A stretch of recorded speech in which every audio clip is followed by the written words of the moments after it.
Gone straight to hand. There is a chance here. Hardik Pandya Down the track and taken. There's that settles. Fielder takes it. Now this another wicket here in the offing. Straight peel again. Finger goes up. Prize is Nick takes it. Asia cup के अहम match में भारत ने पाकिस्तान को 7 विकेटों से शिकस्त दे दी है। पूरा पाकिस्तान चीख रहा था कि ये टीम बैट्समैन जो हैं बड़ी टीम के साथ नहीं खेल सकते, लेकिन आकब जावेद और क्रिकेट बोर्ड की इंतजामिया को जिद थी कि स्ट्राइक रेट वाली टीम लेनी है, तो स्ट्राइक रेट कर रहे थे। पूरा पाकिस्तान चीख रहा था कि ये वो टीम नहीं है जो बड़ी टीम के साथ मुकाबला कर सके। ये पहला मैच है बड़ी टीम के साथ और आपने हशर देख लिया। मैं हूं महबूब रहमान तनोली और आप देख रहे हैं ज़मीनी हक़ाइक़। एशिया कप का अहम मैच था आज। बड़ी तवक्कुआत थी पाकिस्तान टीम से लोगों की, लेकिन भारत की टीम प्रेशर में होने के बावजूद उनका पूरा मुल्क चीख रहा था कि ये मैच न खेले। तो यही ख्याल किया जा रहा था कि शायद भारत की टीम इस प्रेशर में डबल प्रेशर में आ गई है, शायद अच्छा परफॉर्म नहीं कर सकेगी, लेकिन उन्होंने बड़ी पेशेवराना क्रिकेट खेली, बहुत अच्छी क्रिकेट खेली और पाकिस्तान के बैटर्स जद्दोजहद करते नजर आए और उसकी तवक्को पहले से थी। पाकिस्तान की टीम में कोई भी ऐसा बैट्समैन नहीं है जो जब लाइन लग जाए, जब ऊपर नीचे खिलाड़ी आउट होने लगे तो कोई ऐसा बैट्समैन नहीं है जो विकेट पे ठहर जाए। आज जो ठहर गया था साहबजादा फरहान, वो हार्ड हिटर है, उसे डिफेंसिव गेम नहीं आती, सिंगल डबल नहीं कर सकता। इसी वजह से वो उसने 44 बॉल खेले, 40 रन बनाए, इतनी देर तक विकेट में रहा, लेकिन उसका टीम को कोई फ़ायदा नहीं हुआ। उसके मुकाबले में शहीन शाह ने आखिरी ओवर्स में आके ज़बरदस्त हिटिंग की और 16 बॉलों पे उन्होंने 33 रन बनाए और वो उन 33 रन की वजह से पाकिस्तान 127 रन तक पहुंच गया।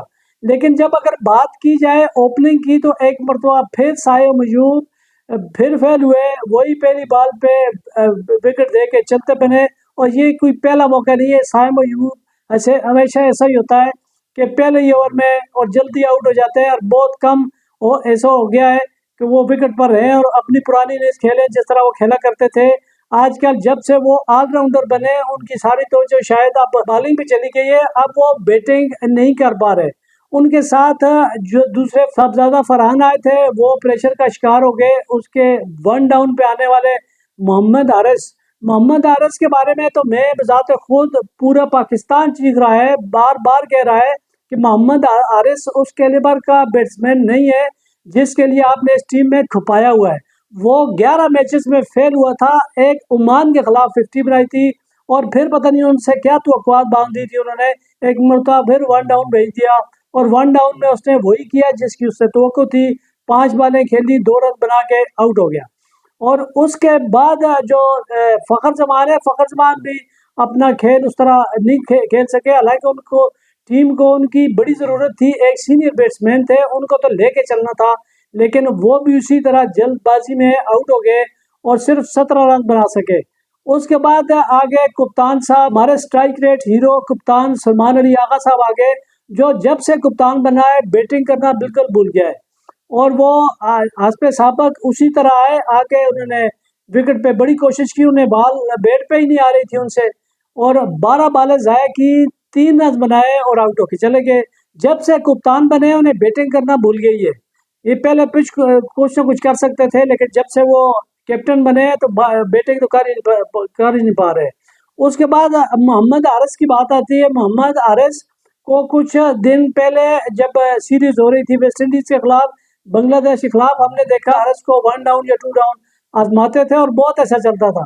फिर किसी ने उठाया, उन्होंने अपनी बाजियां फिट करनी थी, फ़खर जमान को फिट करना था, सलमान अली आगा ने ऊपर आना है, वो भी उनकी ज़ाहिर कोशिश होती है कि वो पहले आए तो पहले शायद बहुत तीर मार लें। उनका नंबर 4था या 5वां कर दिया और जब से वो नंबर पीछे किया है ये हारिस नवाज भी चलना छोड़ गए, वो भी जल्दी आउट हुए और 5 रन बना के वो भी आउट हो गए। उसके बाद मोहम्मद नवाज 0 पे चले गए तो फ़हीम अशरफ का नाम बल्कि फ़हीम अशरफ पे इल्ज़ाम है ऑलराउंडर होने का। फ़हीम अशरफ पे इल्ज़ाम है ऑलराउंडर होने का, और उनकी जो पिछले कुछ अरसे से देख लें, जब भी कोई बड़ी टीम आती है अच्छा मैच होता है, बिल्कुल भी नहीं खेल पा रहे। कभी कोई एक आध इनिंग्स अच्छी खेल भी जाए तो छोटी टीमों के खिलाफ खेल जाते हैं। आज फिर ऐसा ही हो, 14 रन बना के आउट हुए, 11 रन बना के आउट हुए 14 बॉलों पे, और उनकी 3 रिवर्स फिलिंग्स ऐसी थी। 3 बार उन्होंने कोशिश की रिवर्स शॉट खेलने की, रिवर्स स्वीप खेलने की, तीनों मरतबा नाकाम हुए, और तीसरी कोशिश में वो एलबीडब्ल्यू आउट हुए और चले गए बाहर। तो ये टोटल उनकी पाकिस्तान की पूरी टीम आउट हो गई 127 रन पे। तो ये भी शुक्रिया अदा करें शहनशाह अफरीदी का, जिन्होंने 4 छक्के मारे और आखिरी ओवर्स में 33 रन बना के कुछ रिस्पेक्टेबल टोटल दे दिया। लेकिन जब बारी आई उसके बाद भारत के बैटिंग की, तो पाकिस्तानी बॉलर वहाँ भी नाकाम साबित हुए। शहनशाह अफरीदी जो पहले ओवर में विकेट लेने की रवायत रखते हैं, इस मैच में बुरी तरह नाकाम हुए, तो उन्हें पिटाई बर्दाश्त करना पड़ी। जबकि दूसरे ही ओवर में जो नाकाम होते रहते हैं साइम अयूब, उन्होंने विकेट ले ली, शबमन गिल की स्टंप हो गए। उसके बाद यके बाद दीगरे जो मैच ख़त्म होने तक 3 विकेटें गिरी भारत की, वो तीनों विकेटें साइम अयूब के हिस्से में आई, और सूर्या कुमार यादव 37 बॉल पे 47 रन बना के नॉट आउट रहे।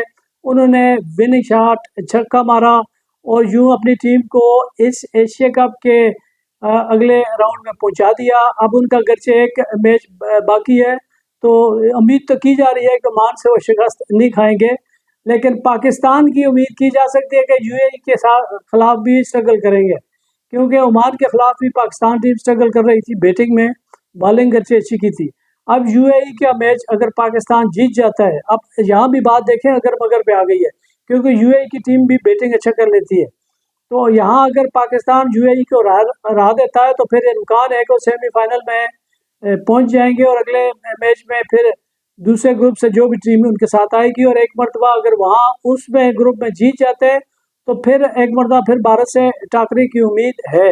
लेकिन अब जहाँ तक ये मैच था और इस मैच की जो तवक्कुआत थी, पूरा पाकिस्तान देखें इस बात पे बेस करता रहा। जो खासकर क्रिकेटर थे वो भी कहते रहे कि इस टीम में कोई ऐसा बैट्समैन नहीं है जो देर तक विकेट पे मौजूद रहे और मुश्किल वक्त से टीम को निकाल सके, और वही हुआ। जब आज टीम फंसी तो कोई ऐसा बैट्समैन नहीं था जो विकेट पे ठहरता और विकेट यहाँ से निकाल लेता है सूरत से, और पाकिस्तान यहाँ आके फंस गया।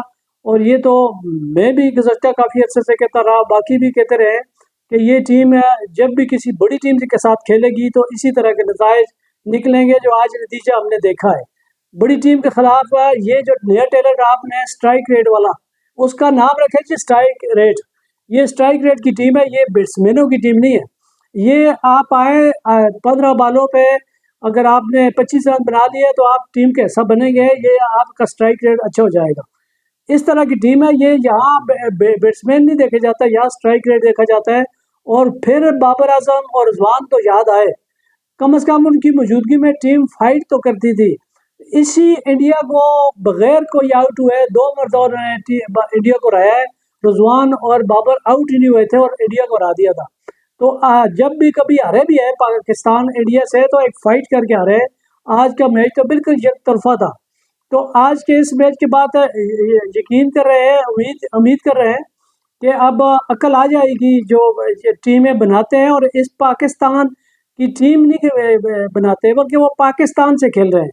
और इसमें बहुत सारा हाथ उन साबिक क्रिकेटर्स का भी है जो बाबर आजम पे तनकीद कर कर के उनको टीम से निकलवाया, और उसमें वसीम अकरम बड़े एम्बिशियस थे, सलमान अली आगा बहुत अच्छे हैं, बाबर की कोई करकदगी नहीं है। अहमद शहजाद तो चीख के मातम कर रहे थे कि ये 2 बाहर निकालें, ये 2 बाहर निकालें।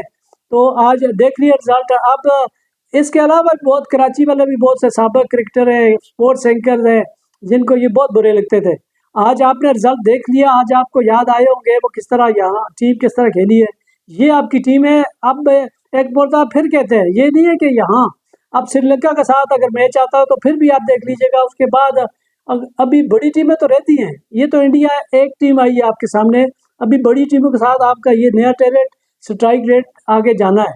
तो इसी स्ट्राइक रेट के साथ, इसी नए टैलेंट के साथ अगर आप तजर्बे करते रहे तो इसी तरह के नताइज आएंगे जो आज भारत ने आपको दिखा दिया।